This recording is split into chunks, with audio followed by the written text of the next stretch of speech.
বিসমিল্লাহির রহমানির রহিম। আমাদের রিয়াদুস সালিহিনের ২১ নম্বর পর্ব নিয়ে আমরা আলোচনা করব। এখানে যেই হাদিস নিয়ে আমাদের শেষ করেছিলাম, আমাদের ফাতিমা রাদিয়াল্লাহু আনহার কথা নিয়ে, যে রাসূল সাল্লাল্লাহু আলাইহি সাল্লাম যখন নাকি ইন্তেকাল করেছেন, ইন্তেকালের সময় উনার যে অসুস্থ ছিলেন, অনেক অসুখ ছিল উনার, এসব নিয়ে আলোচনা করা হয়েছিল। হ্যাঁ, তারপরে যে হাদিসটি আনিছেন, মানে এটি হলো সবর নিয়ে, রাসূল সাল্লাল্লাহু আলাইহি ওয়াসাল্লাম সবর করেছেন, ওনার অসুখ হয়েছে, সেজন্য এই হাদিসটি এখানে আনা হয়েছে। তারপরে যে হাদিসটি এনেছেন ইমাম আন-নাওয়াবী রাহিমাহুল্লাহ, সেটি হলো আন আবি যায়েদ উসামা বিন যায়েদ বিন হারিসা মাওলা রাসূলিল্লাহ সাল্লাল্লাহু আলাইহি ওয়াসাল্লাম। হাদিসটি হলো উসামা বিন যায়েদ, উসামা বিন যায়েদ বিন হারিসা। যায়েদ বিন হারিসা যে নাকি উসামার পিতা, যায়েদ বিন হারিসা। তো যায়েদ বিন হারিসা কে? রাসূল সাল্লাল্লাহু আলাইহি ওয়াসাল্লামের উনার দাস, উনাকে খাদিজা রাদিয়াল্লাহু আনহা হাদিয়া দিয়েছিলেন, একজন দাস, এবং উনি ওই দাসকে যায়েদ বিন হারিসাকে আজাদ করে দিয়েছেন। যেই দাস আজাদ প্রাপ্ত, যেই দাস, ওই দাসকে বলা হয় মাওলা। কি বলা হয়?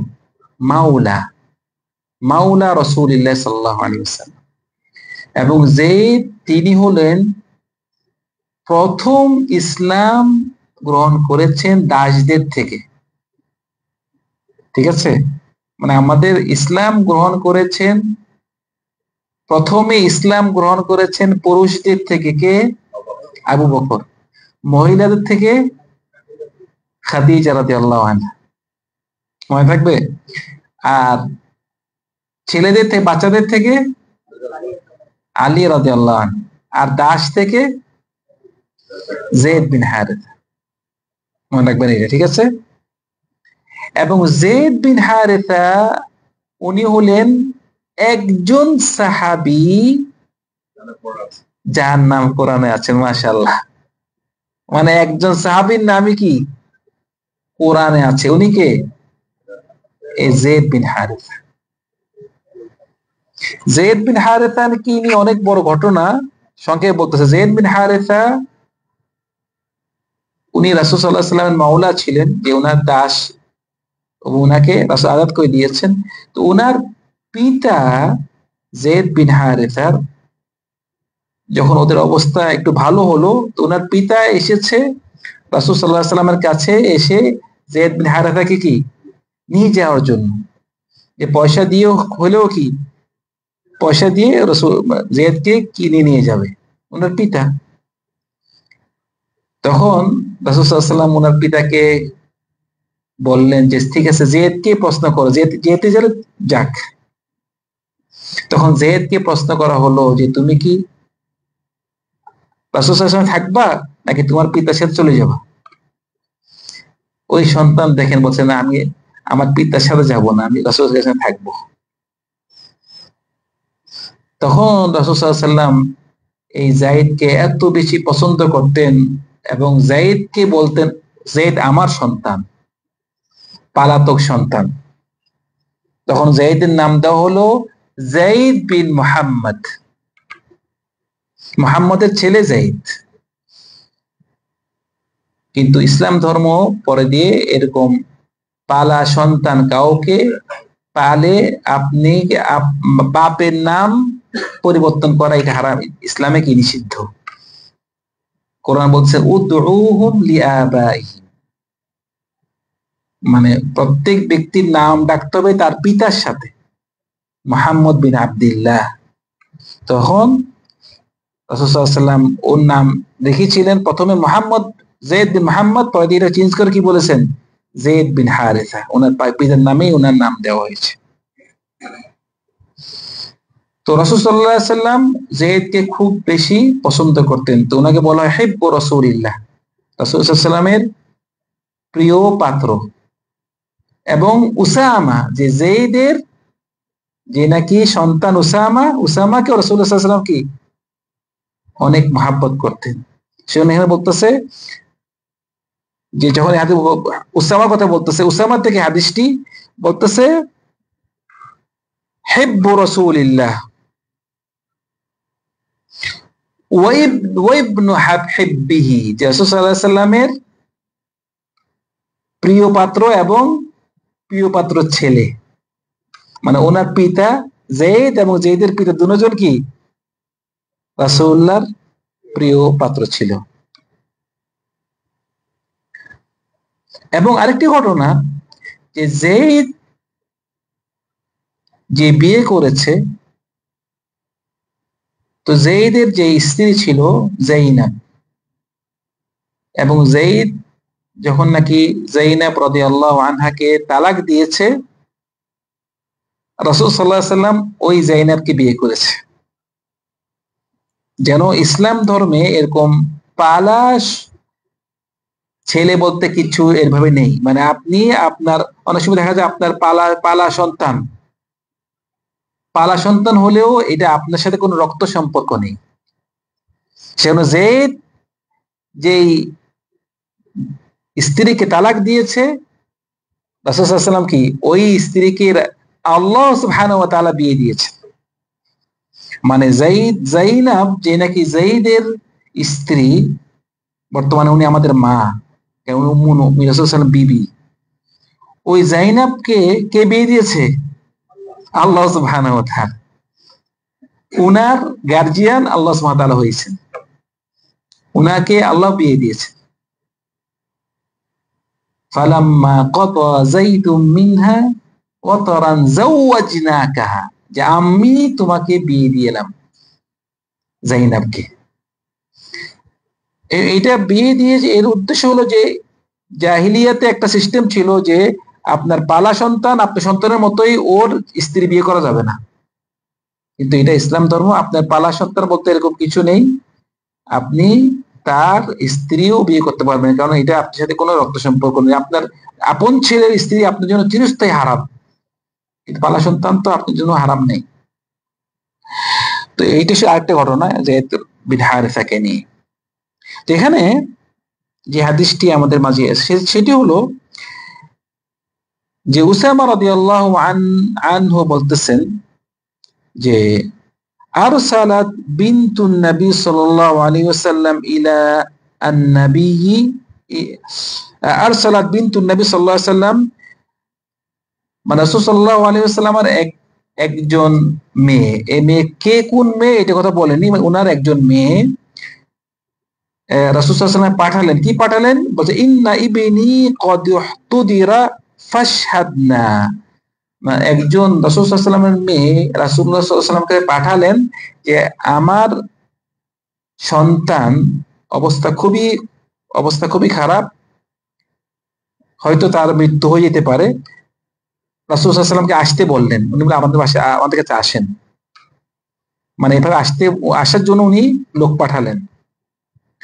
তো রাসূল সাল্লাল্লাহু আলাইহি ওয়াসাল্লাম ওই লোক পাঠালেন, তাকে বললেন যে ফারসালা ইউকরিউস সালাম ওয়া ইয়াকুল ইন্না লিল্লাহি মা আখাযা ওয়া লাহু মা আ'তা ওয়া কুল্লু শাইইন ইনদাহু বিআজালিন মুসাম্মা ফালতাসবির ওয়াল তাহতাসিব।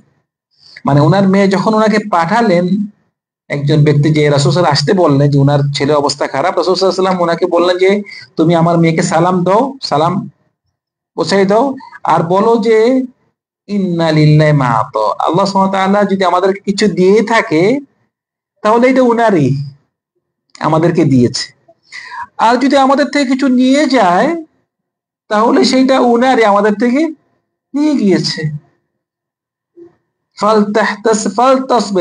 সে যেন আমার মেয়ে সবর করে এবং সওয়াবের আশা করে।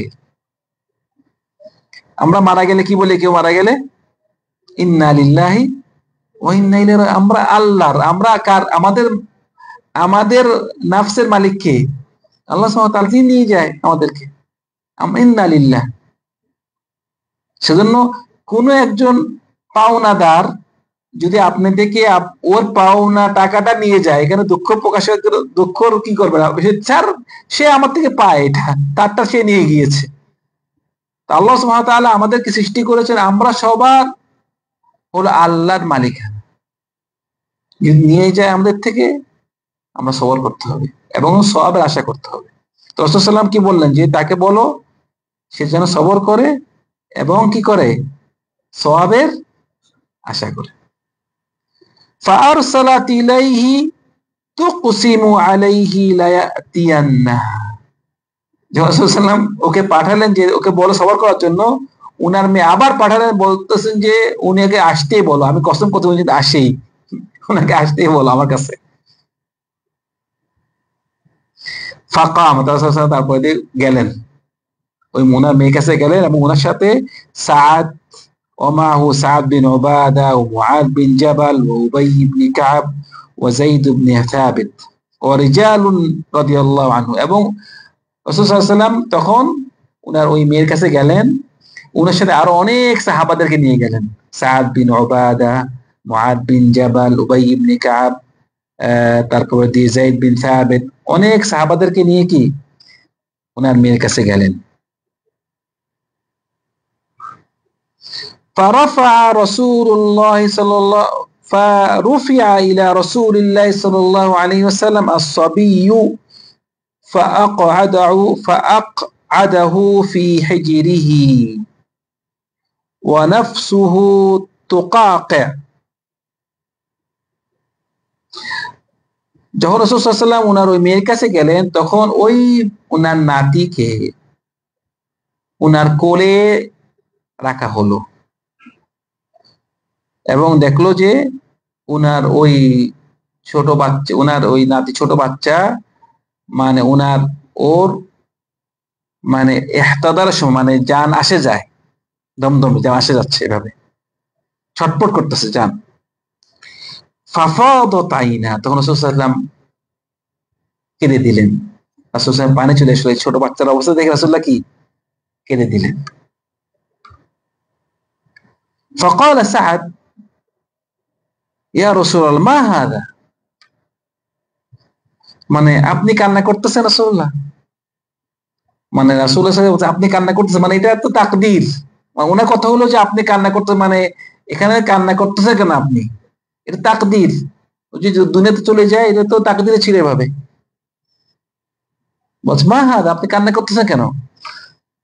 তখন রাসূল সাল্লাল্লাহু আলাইহি ওয়াসাল্লাম বললেন যে ফাকালা হাদিহি রাহমাহ, এটা কি রহমত, জাআলাহা আল্লাহু তাআলা ফি কুলুবি ইবাদিহি, এটা হচ্ছে রহমত, আল্লাহ সুবহানাহু ওয়া তাআলা তার ইবাদতের অন্তরে দিয়ে থাকে রহমত। সেজন্য কেউ মারা গেলে, মুসিবত আসলে কান্না করাটা বড় ব্যাপার না, কান্না করবেন সমস্যা নেই, কান্না তো আসবেই, কিন্তু নিষিদ্ধ কি হাই হুল্লা করা, চিল্লাচিল্লি করা।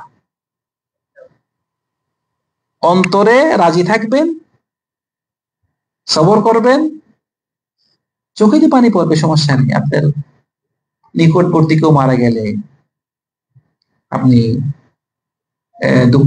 দুঃখ আসে, চোখে পানি আসবে, কিন্তু হাই হুতাশ করা, চিল্লাবিল্লা করা যাবে না।